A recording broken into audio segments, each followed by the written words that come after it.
He was the pride of Detroit, the man who turned pain into power. But now, Thomas Hearns has done something no one expected, and it's changing how fans remember him. Thomas Hearns wasn't supposed to be a boxer.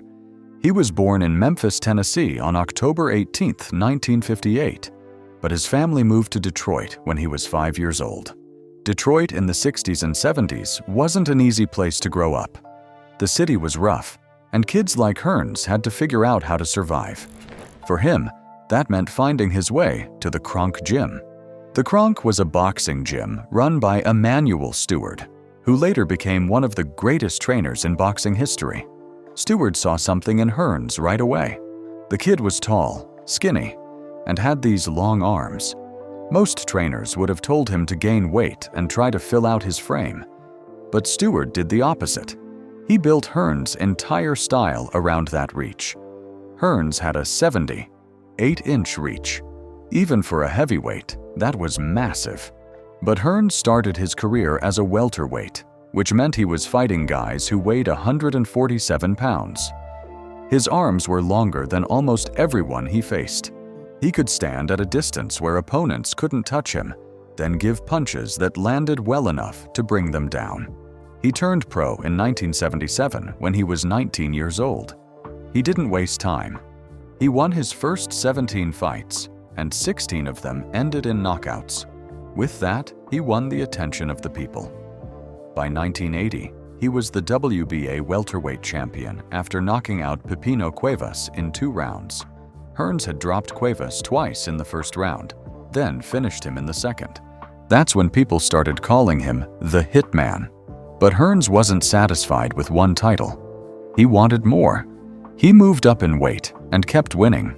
He became a champion at super welterweight in 1982, then light heavyweight, followed by super middleweight, and then middleweight.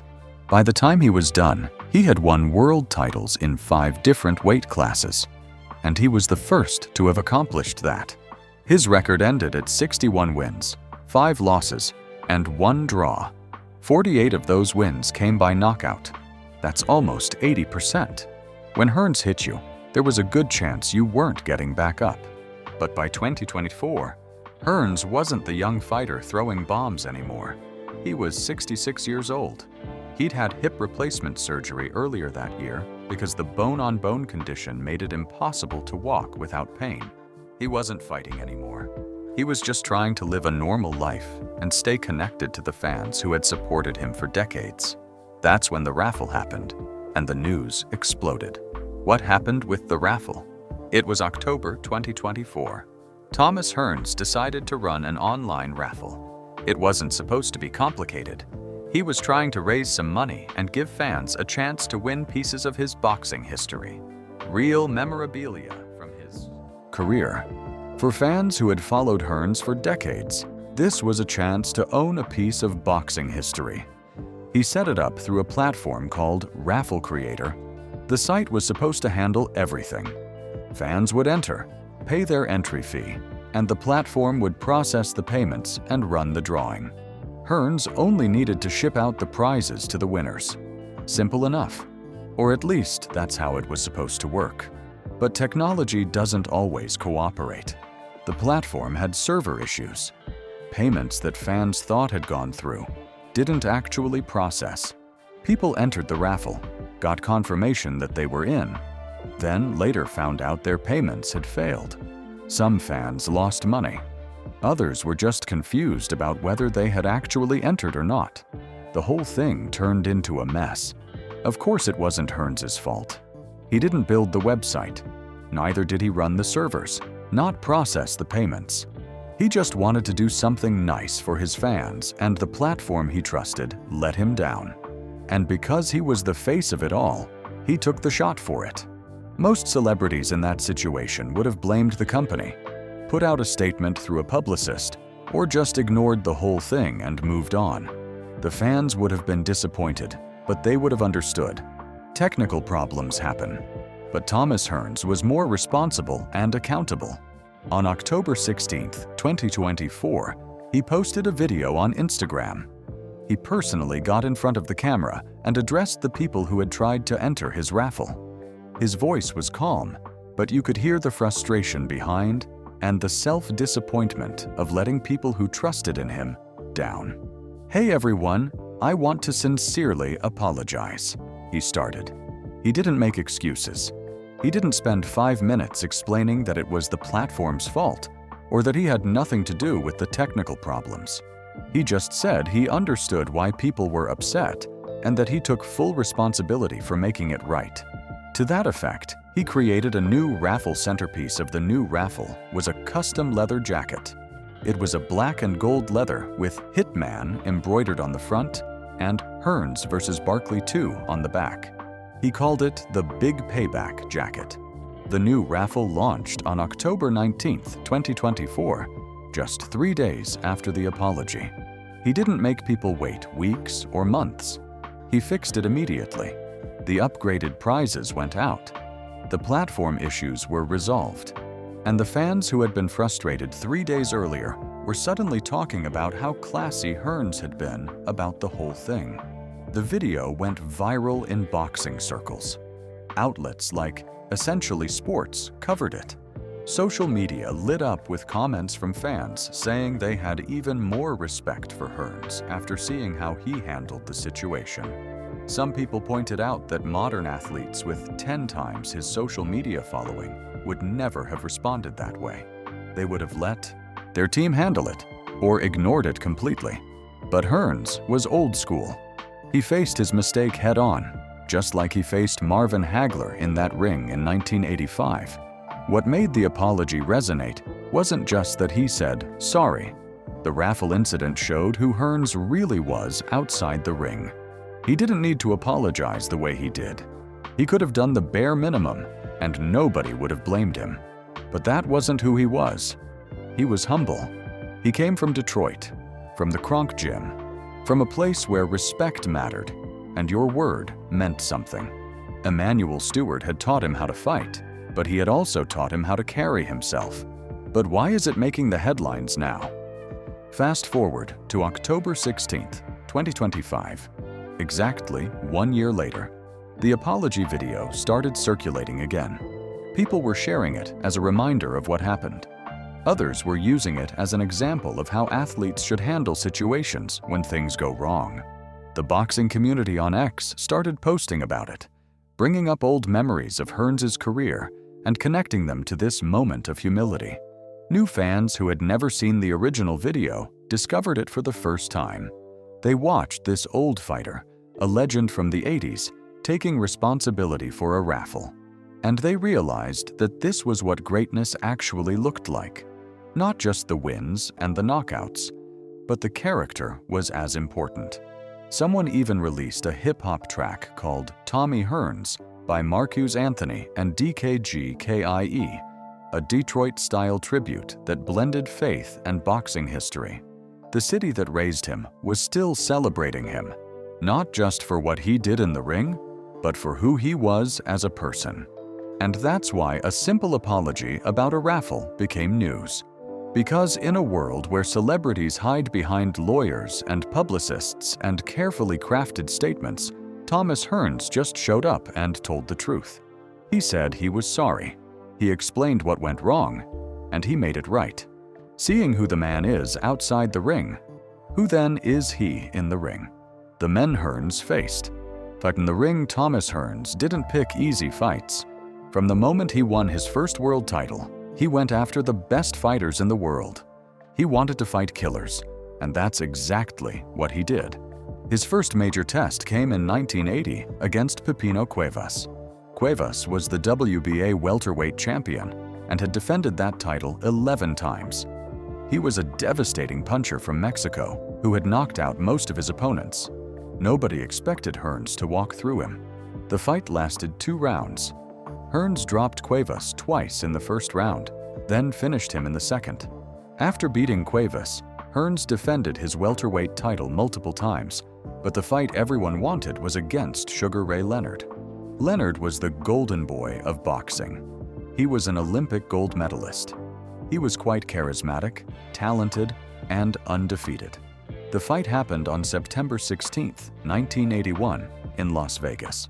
They called it the Showdown, and it lived up to the name. For 13 rounds, Hearns controlled the fight. He used his jab to keep Leonard at distance and landed his right hand whenever Leonard tried to get inside. Leonard's face was swelling up, and he looked frustrated. Hearns was winning clearly on all 3 scorecards. Then the 14th round happened. Leonard came out desperate and started throwing everything. He hurt Hearns and didn't let up. The referee stopped it with Hearns on the ropes. Hearns had been 2 rounds away from beating the best fighter in the world, but Leonard's heart and determination took it away from him.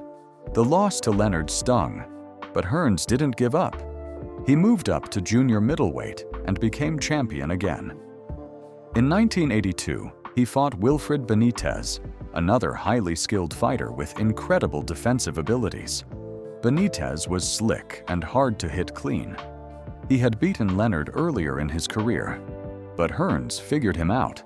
He knocked Benitez down in the 3rd round, then dropped him again in the 15th and final round to win by unanimous decision. It was a complete performance against a future Hall of Famer. Then came Roberto Duran in 1984. Duran was a legend, hands of stone. He had fought at lightweight and dominated that division before moving up. By the time he fought Hearns, Duran was past his absolute prime, but still incredibly dangerous. The fight took place at junior middleweight, and Hearns wasn't taking any chances. He went after Duran from the opening bell. In the 2nd round, Hearns landed a perfect right hand that knocked Duran face first into the canvas. Duran got up, but he was badly hurt. The referee stopped it moments later. Hearns had knocked out one of the toughest men who ever lived. But the fight that shaped Hearns' career came on April 15, 1985, against Marvin Hagler. Hagler was the undisputed middleweight champion. He had cleaned out the division and was considered one of the most dangerous fighters on the planet. Bald head, relentless pressure, devastating power in both hands, and an iron chin. Nobody wanted to fight Hagler. Hearns took the fight anyway. The 1st round was chaos. Both men met in the center of the ring and started throwing bombs. Hearns cracked Hagler with a right hand early and opened a cut on Hagler's forehead. Blood poured down Hagler's face, but he didn't stop. He kept walking forward, throwing hooks and uppercuts. Hearns fired back with everything he had. For 3 minutes, it was pure violence. The crowd was on their feet, screaming. The 2nd round was more of the same. Both men were exhausted, but neither would back down. Hagler kept pressuring, and Hearns kept trying to land the big right hand that would end it. By the 3rd round, Hearns' legs were gone. Hagler caught him with a right hand that hurt him badly, then followed up with combinations. Hearns went down, and the referee stopped it. Hagler won, but Hearns had given him the fight of his life. 3 years later, in 1988, Hearns moved up to light heavyweight to fight Iran Barkley. Barkley was a tough, hard-punching fighter from the Bronx who didn't have Hearns' skill but had a fighter's heart. Hearns was winning the fight clearly through 2 rounds. Then, in the 3rd round, Barkley landed a right hand that dropped Hearns hard. Hearns got up, but he was badly hurt. Barkley jumped on him, and the referee stopped it. It was a shocking upset. Hearns got his revenge in a rematch 4 years later in 1992. This time, he was ready for Barkley's power and boxed carefully. He won a unanimous decision and reclaimed his status as a top fighter. The rematch proved that Hearns could adjust and learn from his losses. In 1989, Hearns fought Sugar Ray Leonard again. Both men were past their prime by then. Leonard had retired and come back multiple times. Hearns was dealing with injuries and wear from years of wars. The fight went the full 12 rounds and ended in a draw. Neither man had much left, but they gave the fans one more show. Hearns also fought James Shuler in 1986, stopping him in the 1st round with a devastating right hand. Shuler died in a motorcycle accident just 5 months later, which haunted Hearns for years. He never forgot the men he fought or what happened to them after. He fought Juan Roldan in 1987 and knocked him out in the 4th round to win the WBC middleweight title. Roldan was a tough Argentine fighter, but Hearns was too fast and too powerful. The right hand landed clean, and Roldan went down hard. Dennis Andries fell to Hearns in 1989. Andries was the WBC light heavyweight champion and had a reputation as a hard man to stop. Hearns stopped him anyway, dropping him multiple times before the referee called it off in the 10th round. He fought Virgil Hill in 1991 for the WBA light heavyweight title. Hill was an excellent boxer with great footwork and defense. He outboxed Hearns over 12 rounds and won a unanimous decision. Hearns was 33 years old by then, and the speed that had made him special was starting to fade. In 1995, Hearns fought Earl Butler and was knocked out in the 9th round. Butler wasn't a big name, but he caught Hearns clean and proved that age catches everyone. Hearns kept fighting anyway. He faced Uriah Grant in 2000 and was stopped in the 10th round. Grant was younger, fresher, and Hearns couldn't keep up anymore. His final fight came in 2006 against Shannon Landberg. Hearns was 47 years old. He lost by majority decision. His body had already waned. Its reflexes were gone, but he had fought everyone they put in front of him for nearly 30 years. Hearns faced 5 Hall of Famers during his career: Leonard, Duran, Hagler, Benitez, and Barkley. He beat 2 of them and gave legendary fights to the others. He fought in 5 different weight classes against champions and contenders who would have been avoided by safer fighters, and with that earned the right to keep his nickname, the Hitman. Having left behind a legendary win, what does his life seem like at the moment? Hearns after boxing. Thomas Hearns had hip replacement surgery in July 2025 at age 66. He had been dealing with a bone-on-bone hip condition that caused severe pain and limited his movement. After the surgery, he posted videos on Instagram showing himself using a walker during physical therapy and told fans he was determined to get back in the gym. The videos showed him slowly working through rehabilitation exercises, relearning how to walk properly with his new hip. For a man who spent decades moving at lightning speed in the ring, using a walker was a humbling reality, but also wasn't surprising. And Hearns approached it the same way he approached everything else in his life. He showed up and did the work. But the hip surgery is only part of what's been happening with Hearns since he stopped fighting. His financial situation has been rough for years, with his net worth estimated at around $450,000 as of 2025. That's shockingly low for someone who earned over $40 million during his fighting career. In 2010, Hearns was forced to auction off many of his possessions to settle a tax debt of approximately $450. The items included a 1957 Chevy, 3 boats, and various pieces of boxing memorabilia. Those were things that meant something to him, pieces of his life and career, and he had to sell them to pay the IRS. Hearns attributed his financial troubles to generosity toward his large extended family. He had helped people out over the years, gave money when family members needed it, and didn't always think about what that would mean for his own future. It's a common story with athletes who come from nothing. They make millions and want to take care of everyone who helped them get there. But money disappears faster than people realize, especially when you're not fighting anymore and the income stops. Despite the financial problems, Hearns managed to pay off his debts.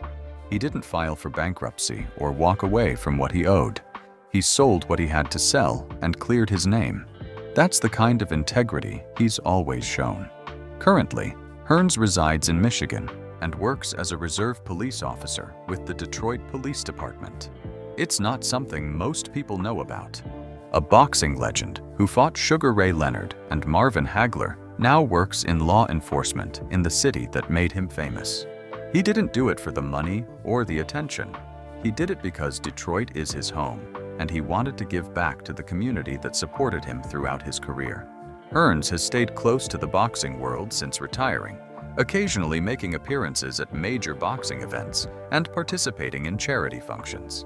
He's trained young fighters and made guest appearances on boxing shows. His son, Ronald Hearns, followed in his footsteps and became a professional boxer, often fighting on the undercard of his father's later bouts. Watching his son fight must have been both proud and painful for Hearns. He knew what that life meant, what it would cost Ronald physically, and there was nothing he could do but watch and hope his son didn't have to go through the same struggles he did.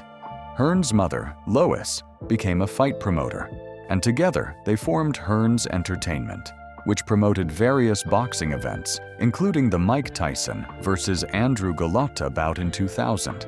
The family stayed involved in the sport even after Thomas stopped fighting. They knew the business and used that knowledge to create opportunities for other fighters. In October 2024, Hearns appeared on stage at a Trump rally in Detroit, where former President Donald Trump welcomed him as a great champion and praised his boxing career. The appearance created buzz on social media with mixed reactions from fans and political observers. Some people questioned why a boxing legend would get involved in politics. Others saw it as Hearns exercising his right to support whoever he wanted. Either way, it showed that Hearns was still a recognizable figure in Detroit, and people still cared about what he did. In 2012, Hearns was ticketed for parking in the middle of the road, and his ticketing was featured on the show Parking Wars. It was a minor thing, but it showed that even legends get parking tickets and have to deal with the same everyday problems as everyone else. He still loves boxing, and he still follows the sport. He watches fights when he can and gives interviews about the old days. People are always willing to hear his stories about fighting Hagler and Leonard and Duran. Those fights happened 40 years ago, but they still matter to boxing fans. However, the reality of life after boxing isn't glamorous. The physical therapy and hip replacements and financial struggles and trying to make ends meet can be quite overwhelming. Also, having to work as a reserve police officer because you need something to do and you want to help your community while dealing with the fact that your body is broken can also be exhausting. And that's what's been going on with Thomas Hearns after boxing. Outro. And that's the news that had everyone talking. What are your thoughts on this? Kindly share with us in the comments below. And please don't forget to like, share, and subscribe for more. We'll see you in the next video.